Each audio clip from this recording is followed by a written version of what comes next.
Well, I'm back prepping the corn for frying, and this is what I have with 12 ears of corn.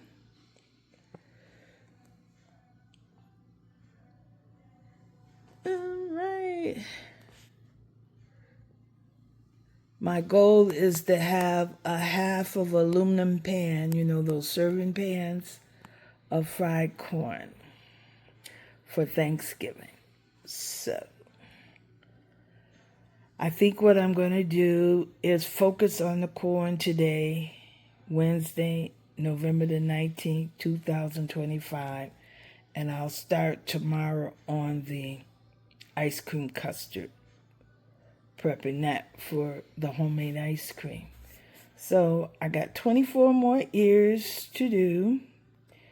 I'm going to prepare another 12 to cut off the cob. I'm making progress. So I accomplished my goal today. I got all 36 ears of corn shucked with the help of my granddaughter, and then I cut the corn off the cob, 36 ears. So I'm getting ready to put this in the freezer and take it out on Thanksgiving Day and fry it up for our Thanksgiving dinner. This is the week before Thanksgiving, prepping for the Thanksgiving meal.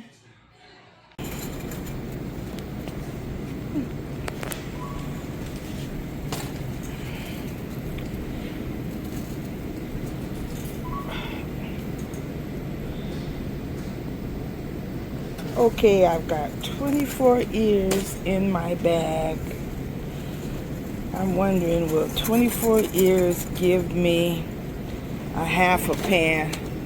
I don't think so.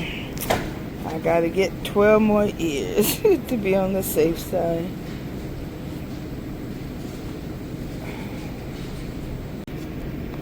I am here at Walmart getting the corn.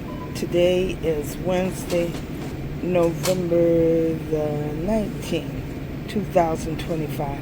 I'm so tempted to do this one, but it costs more. It's like I divided it out, and that would make it like 86 cents a ear instead of this for 68 cents. So, all right, I'm going to put a little more work in and get the 68 cents. I need 36 ears.